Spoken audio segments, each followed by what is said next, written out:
So, I just got back from meeting One Direction. It's 11:17, and I can't even begin to tell you how long my day was.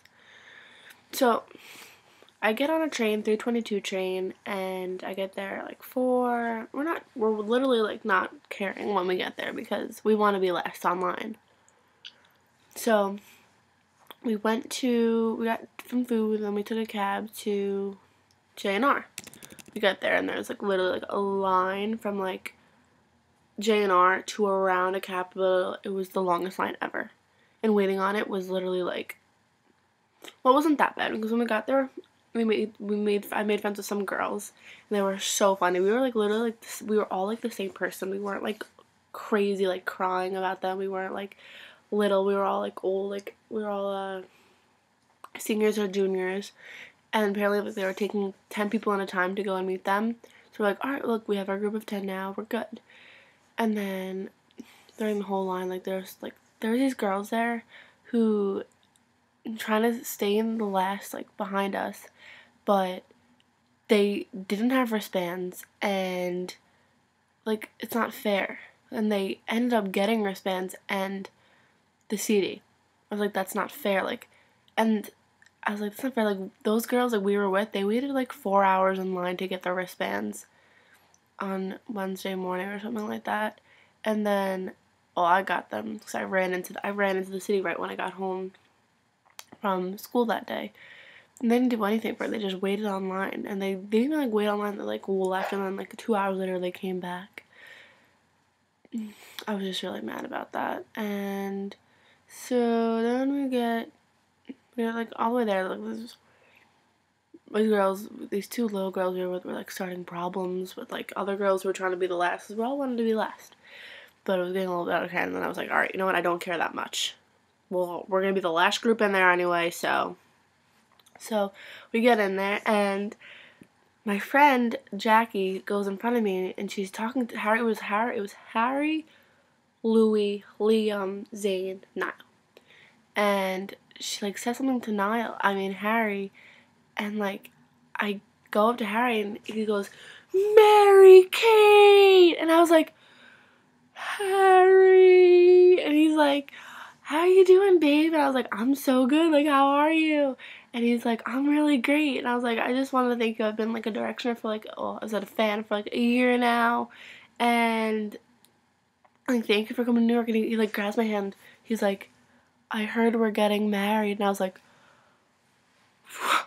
"We are." And he's like, "I can't wait." I was like, "Me too." And then I got like pushed over, and like I had like the longest conversation with him. It was so good, and like we're getting married. So said he wanted to marry me. So and then I went to Louis, and he like, I don't want to say anything to Louis because I love him and I think he's gorgeous, but like he just kind of looks like you can see the way he like looks at people that he thinks he's like the shit. He is the shit, but he just comes off like you get the douchebag vibe. But I love Louis. He was like, "Hi, babe, how are you?" I was like, "I'm good, how are you? How are you liking New York?" He goes, "It's great, I love it." And then I got moved to Liam, and Liam gave me a high five, and he's like, "Hey," and I'm like, "Hey," and then Zayn, like, because I like stopped talking to Liam, I was kind of like by myself for like a minute, and like not like a minute, probably like 2 seconds, but Zayn was like, "Hey, like, love, what's your name?" And I was like, "I'm Mary Kate," and he's like, how are you? Like, how was the line? I was like, "It was really freaking long, but I'm here now." And then like I wore this thing, and he goes, "You play soccer?" And I was like, "Yeah, I love soccer. It's my favorite sport." And he goes,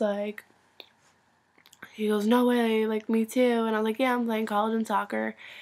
And I'm playing soccer in college. And he was like, then like I had Irish soda bread, and I gave it to what's it called, Niall, and like I got pulled out by security, and then he was like, wait, Mary Kate, like what position do you play?" And I was like, "I play striker." And then Niall like joined in the conversation. I'm literally like getting not pulled out of the store, and I was like, "Wait, like do you get goals?" And I was like, "I get all the goals." And I started laughing. I was like, "Bye guys." And I walked out of the store, and I started crying. I started bawling, crying, just like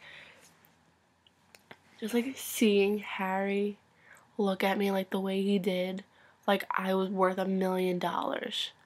Like, he was like, "Mary Kate!" Like, he was like, I felt like the moment, like, our positions just switched. Like, he was fangirling over me when I was fangirling over him. Oh, and then, like, I'm saying hi to Louis, and I, like, completely forget that I have, like, a note here that I was giving Harry explaining, like, how much, like, inspiration he gives me to follow my dreams and stuff.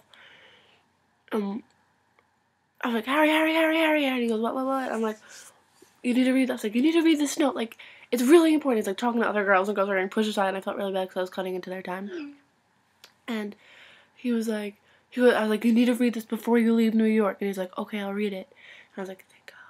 Because it has, like, I don't know, like, I wrote, like, some retarded crap on there, like, the best underage drinking spots in the city and stuff like that. And he's probably gonna think I'm a fucking lunatic, but I'm over it.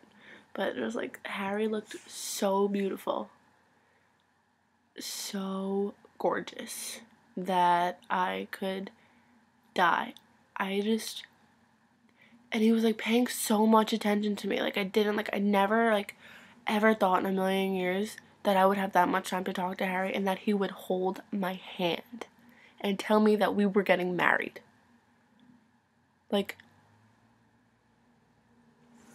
thank you. After I know times I thought I was never going to meet them, I finally met them. But honestly, God, I'm probably not going to meet them for another, like, 4 years until they die down. Because I was a big Jonas Brothers fan and I never met them. And I don't know. And I got over it. Now they're down again and I can probably meet them whenever I wanted. But yeah, One Direction was just so amazing. And Louis was wearing a bikini and he's been in a bad mood. Like, yesterday I watched this girl's video who was at the Westfield Mall, and they were all saying, like, things, and Louis like, fuck you, and I was like, I looked at it, I was like, what the hell, like, why did he do that? But Zayn was just so cute. Like, he was so nice, and I thought, like, Harry was not gonna, like, pay any attention to me. I was wrong. He gave all of his attention to me. It made me feel like $100, $100 million, like a zillion dollars. I thought Louis was gonna be, like, really, like, yeah, like, into it, and he was like, hi, and I was like, okay. But I thought Liam was gonna be into it, but I think he was, like, kind of talking to his manager, so, like, I understood, like, you can't, like, you couldn't give me your, like, 100%, not even, like, he just gave me a high five. And then Zayn was like, he, like, grabbed my hand, he's like, hey, babe, and I was like, oh, hey, baby. And Niall, I never expected a boy to ever look that good. He is so hot. Like, gorgeous. Beautiful, I may add. Beautiful. And, like, I always had this love for Niall, but he just looks so sexy. I don't know. But my heart's always for my new husband. Newly engaged, newlywed, and yeah. But I will always love Louis and Liam no matter what kind of attention they give me. Louis probably was having, like, a bad day or something. I don't believe he could be that standoffish, because he's just so funny and good looking. But yeah, I want to throw up. My CDs are on my bed. I don't really want to get them. I mean, they're on my counter, but I don't really want to get them, so I'm sorry. Alright, well, I'm pretty sure I'm going to cry myself to sleep now. I will keep you updated if Harry follows me on Twitter or plays me and draw something, because that's what I asked. But if he plays me and draw something, I can't give anyone his thing, because that's, like, he's already doing that much for me by playing me. Alright, so if you ever think that you can't meet One Direction, you're wrong, because I never thought in a million years I would ever meet them, and I did today, and it was the best day of my life. So thank you, One Direction, because you could change a mood around in a second. That's what you did for me. Thanks.